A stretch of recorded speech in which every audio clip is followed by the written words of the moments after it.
직장인들이 그냥 사무적으로 매일 주고받곤 하는 그 평범한 이메일로 인생을 바꿀 수 있다고? 이메일로 팔자를 고칠 수 있다고? 이메일을 소통 수단으로 쓰고 계신 분들이라면 모두가 꼭 읽어봐야 할 책이라고 생각을 합니다. 1% 북클럽 구독자 여러분들 안녕하세요. 클럽장 이혜성입니다. 오늘 제가 가져온 책은 요즘 가장 핫한 작가 중 한 분인 이스라 작가님의 인생을 바꾸는 이메일 쓰기입니다. 제목부터 정말 확 시선을 끌어당기지 않나요? 인생을 바꾸는 이메일 쓰기. 직장인들이 그냥 사무적으로 매일 주고받곤 하는 그 평범한 이메일로 인생을 바꿀 수 있다고? 이메일로 팔자를 고칠 수 있다고? 마치 무슨 영어 공부하는 방법처럼 이메일 쓰기에도 내가 몰랐던 그런 요령과 비법이 다 있었던 것인가 이런 의문이 들었습니다. 제가 얼마 전에 장인성 작가님 집에 놀러 갔다가 추천을 받은 책 중 하나였었는데요. 이 책을 다 읽고 나서는 저는 이스라라는 사람에게 완벽히 빠져들었습니다. 이스라 작가님의 책을 왜 이제야 읽어본 것인가 하는 후회가 들 정도로 이 책이 참 좋았는데요. 근데 이 책이 참 묘합니다. 뭐가 묘하냐면 이게 분명 자기계발서에 실릴 만한 내용들인데 이렇게 유쾌하기도 하고 따뜻하기도 하고 웃기기도 하고 정말 특이한 장르인 것 같아요. 이게 자기계발서인 듯 아닌 듯 에세이인 듯 아닌 듯 장르 파괴자라고 할까요? 무튼 작가님에 대해서 좀 간략하게 소개를 해드리면 이스라 작가님은 저와 나이가 같지만 저보다 훨씬 사회생활 경력이 깊으시거든요. 일단 사회생활 15년 차 작가이시고 그 전에 잡지사 기자로 일하시기도 했고 지금은 프리랜서 작가 그리고 출판사와 주식회사 대표로서 매일매일 수많은 이메일을 주고받고 있다고 해요. 이때까지의 그 엄청난 데이터와 내공이 쌓여서 이런 책을 쓰게 되신 건데 이메일을 소통 수단으로 쓰고 계신 분들이라면 모두가 꼭 읽어봐야 할 책이라고 생각을 합니다. 어떻게 하면 원하는 사람을 섭외할 수 있는지, 어떻게 나의 몸값을 좀 더 높게 책정하고 또 어떻게 하면 상대방의 기분을 상하게 하지 않으면서 잘 거절할 수 있는지 이 책에서 영업 비결을 다 털어놨거든요. 챗GPT와 제미나이 같은 최신형 AI를 쓰는 요즘도 사람들은 소통 수단으로 이메일을 여전히 많이 쓰고 있는데 생각해보니 그것도 참 신기한 일이더라고요. 우리는 여전히 이메일이라는 올드 미디어로 업무 이야기를 주고받고 또 중요한 결정을 내리고 있으니까요.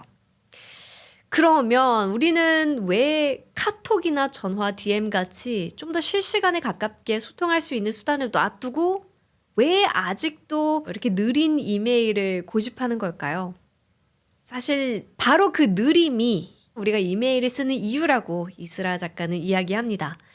상대방이 이 특정 사안에 대해서 조금 더 생각하고 정리해서 대답할 수 있는 시간을 벌어주는 배려심 있고 예의 바른 매체라는 거죠. 그래서 우리는 캐주얼하게는 카톡이나 DM으로 소통을 하고 있지만 조금 더 중요하고 무게감 있는 일들은 이메일 같은 수단을 더 선호하게 되는 거예요. 그게 더 예의를 갖춘 수단이라는 걸 우리는 본능적으로 아는 거죠. 물론 저도 가끔은 신세대처럼 인스타그램 DM으로 꽤 진지한 메시지를 보낼 때도 있는데요. 그럴 때마다 왜 약간 민망하고 죄송한 마음이 드는지 모르겠어요. 아마 초면에 DM으로 인사를 드리는 게 좀 실례라는 생각이 드는 것 같아요. DM을 쓸 수밖에 없는 상황에서는 또 그렇게 하게 되지만요. 그리고 카톡이나 전화, DM 등으로 소통한 내용은 핸드폰을 바꾸면서 없어지기도 하고 카톡방을 나가면 대부분 내용이 사라지게 되잖아요. 그렇지만 이메일로 주고받은 내용들은 차곡차곡 쌓여서 훌륭한 자료가 되기도 해요. 아카이빙의 역할을 톡톡히 해내는 거죠. 그래서 이스라 작가는 이렇게 이야기합니다. 이메일의 실력자라면 신점이든 사주든 보러 갈 필요가 없다. 잘 쓴 이메일 한 통이 부적처럼 당신을 지켜줄 테니까. 결국 이메일을 잘 쓴다는 건요. 문장력이 좋고 예의 바르게 설득력 있는 글쓰기를 한다는 거고, 그런 글쓰기 능력은 나중에 이메일이라는 소통수단이 멸종한 이후에도 중요한 소통수단으로 남을 거거든요. 자, 그럼 어떻게 하면 이 업무적인 비즈니스 글쓰기를 잘할 수 있는지 책의 내용을 조금 더 파헤쳐 볼게요. 저는 개인적으로 이 챕터가 참 좋았어요. 인기 많은 사람을 어떻게 섭외할 것인가? 내 섭외는 실패로 끝난 적이 없다. 어떻게 섭외를 하면 실패로 끝난 적이 없을까요? 인기 많은 사람을 어떻게 섭외할 것인가? 이스라 작가가 전혀 인연이 없었던 뮤지션 장기하님을 인터뷰 2로 섭외했을 때 그에게 보낸 이메일 전문을 예시로 책에 실어놨거든요. 근데 그게 참 흥미진진했습니다. 자, 앞부분에 어떻게 말문을 열고 본인을 어떻게 소개하면 좋고 또 상대방이 부담스러워하지 않는 선에서 최대한 상대방을 배려하는 글을 쓰기. 그러면서도 나는 당신에게 러브콜을 보냈을 수많은 사람들과 확실히 다르다라는 것을 은근히 어필하기. 이렇게 이메일을 보고 나니까 이메일은 이렇게 쓰는 거구나 하는 소리가 절로 나오더라고요. 이런 이메일을 받아보면 정말 거절을 할 수가 없겠다는 생각이 들었습니다. 상대방을 감동시켰거든요. 결국 이 챕터에서 제가 핵심으로 생각한 비기는 진심이에요. 물론 이스라 작가님이 분석해 놓은 여러 비기들이 있었지만 이스라 작가는 찐으로 뮤지션 장기하를 리스펙하고 아낀다는 마음이 그 이메일에서 고스란히 느껴졌거든요. 상대방에게 그 진심이 전달되면 끝이죠. 이미 넘어온 거나 마찬가지예요. 그리고 그 진심을 두루뭉술하게 전달하는 거에서 그치는 게 아니라 업무적으로도 철저하게 정리를 해놓으셨더라고요. 이를테면 인터뷰 비용, 일정과 장소, 촬영 여부, 소요 시간, 업로드 예정 날짜, 그리고 사전 질문지 전달 여부 등등 이렇게 세세하게 덧붙이는 걸 잊지 않았습니다. 이 대목에서는 정말 엄청난 프로페셔널함이 느껴졌고요. 이렇게까지 깔끔하고 명료하게 정리를 해놓은 제안은 저도 받아본 적이 거의 없는 듯해요. 그리고 또 재밌는 챕터가 있었습니다. 가진 것이 별로 없는 자의 이메일. 챕터 제목이 참 적나라하죠. 근데 저는 그 솔직함이 이스라 작가님의 진정한 매력인 것 같아요. 꾸밈과 가식이 없거든요.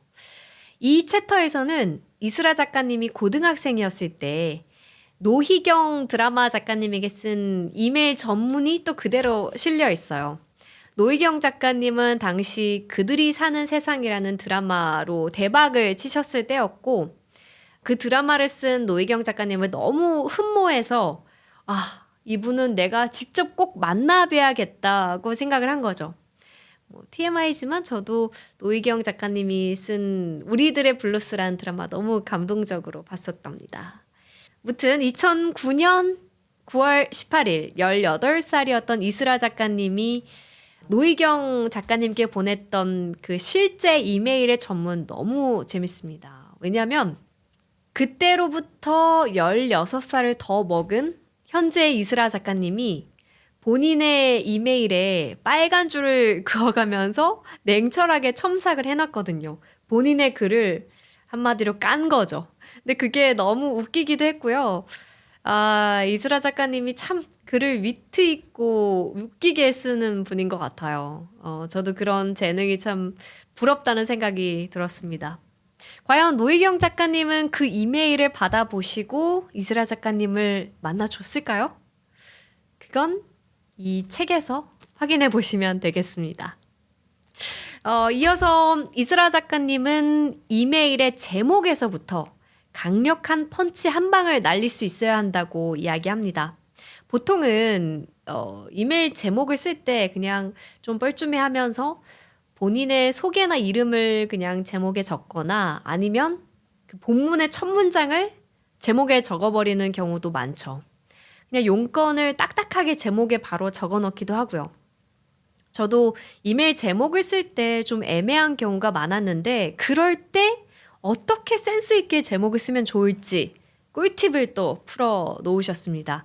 일명 특별 호명술이라고 해서 수식어와 이름으로 이루어진 제목을 적는 건데요. 예를 들면 만약 빵에 관련된 내용으로 저를 섭외하고자 한다. 그러면 이렇게 쓰는 거죠. 전화제빵으로 빵에 대한 진심을 보여주신 이혜성님께. 이런 제목이면 딱 좋지 않을까 싶어요. 상대방이 흥미가 생기기도 하고 또 감동을 하게 되기도 하니까요. 역시 좋은 제목을 쓰는 비결도 결국은 상대방에 대한 애정과 관심이 핵심이다. 이런 결론이 나오네요. 그리고 이슬아 작가님은 돈에 관한 이야기는 좀 꺼내기 불편할 수 있어도 상대방을 위해서라도 제안을 할 때, 제안서를 쓸 때 꼭 언급해야 하는 부분이라고 강조합니다. 이걸 내마 금지라고 요약을 했는데 내용과 마감 기한, 금액과 지급일을 명시하는 건 업무 청탁 메일의 기본이라는 거죠. 그리고 몸값을 스스로 책정해 가야 하는 프리랜서 분들에게 꼭 필요한 조언이죠. 페이를 조금씩 올려가는 법. 이런 꿀팁들도 함께 가감없이 적혀 있습니다. 자, 이제 이메일 쓰기에서 또 정말 고난도의 기술을 요하는 영역이 있죠. 거절하는 이메일 작성하기. 거절은 정말 언제나 쉽지 않잖아요. 마음이 불편해질 때가 많죠. 거절하는 그 상황이 너무 불편해서 최대한 미루고 피해버리는 경우도 분명 있을 거예요. 하지만 우리 인생에서 거절을 해야 하는 상황은 무조건 생길 수밖에 없잖아요. 그럴 때 이슬아 작가님은 이렇게 조언합니다. 빠고 노더. 빠르게 고맙다고 하고 노라고 말하는 이유를 설명하고 더 좋은 기회를 기약하기. 저는 여기서 빠르게가 핵심인 것 같아요. 아무리 고맙다고 하고 이렇게 이유를 설명하고 다음을 기약을 해도 타이밍이라는 게 있거든요. 그 타이밍이 지나버리면 말짱 도루묵입니다. 이미 상대방의 감정은 조금 상했을 수 있거든요. 그리고 이것 때문에 다른 의사결정을 못 내리고 있어서 피해를 입었을 수도 있고요. 그렇기 때문에 이미 거절에 대한 확신이 섰다면 24시간 안에 거절 의사를 빠르게 전달하는 게 좋다고 이슬아 작가님은 이야기합니다. 그래야 이제 상대방도 다른 대안을 찾을 수 있게 배려해 주는 거죠. 저도 반성을 하면서 스스로에게 다시 한번 다짐했습니다. 거절은 빠르게, 속도가 생명이다. 거절하는 이메일보다 더 어려운 이메일이 있을까 싶지만 불행히도 있습니다. 바로 사과하는, 사죄하는 이메일 쓰기죠. 아, 망했다. 실수했다. 나에게 실망했을 그 사람들에게 죄송하다고 사과하기. 그것만큼 피하고 싶은 일은 없겠지만 이를 또 수습을 해야겠죠. 사죄하는 이메일은 거절하는 이메일보다도 더 빠르면 빠를수록 좋습니다. 즉시 바로 빠르게 사과할수록 용서받을 확률이 높아진다고 하니까요. 그리고 이왕 하는 사과, 부족하게 하는 것보단 넘치게 하는 게 좋다고 합니다. 이게 잘못을 인정하는 건지 많은 건지 애매하게 사과를 할 바엔 안 하느니만 못한 결과가 나올 수 있으니까요.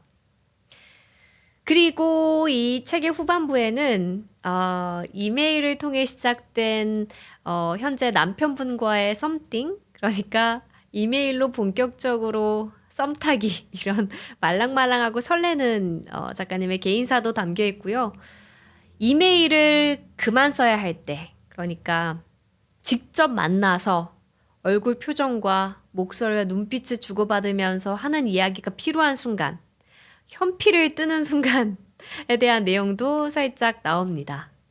이메일로 인생을 바꿀 수도 있겠지만 인생의 모든 것을 이메일로 바꿀 수는 없을 테니까요. 그래서 저는 이 책을 시작으로 이슬아 작가님의 다른 책, 가녀장의 시대라는 소설도 너무너무 재밌게 후루룩 읽었는데요. 이제 단순히 재미만을 위해서 책을 읽은 건 정말 오랜만이었던 것 같아요. 그 책은 제가 다음 기회에 또 소개해 드리도록 하겠습니다. 또 이 책에는 나오지 않지만 이메일 쓰기에 대한 여러분들만의 또 특별한 비기가 있다면 댓글로 공유해 주시면 감사하겠습니다. 그러면 다음 영상에서 또 인사드리도록 할게요. 인생을 이메일로 바꿀 수 있습니다. 안녕히 계세요. 단어 속에 잠긴 세계 끝없는 여행이 시작돼 나는 책을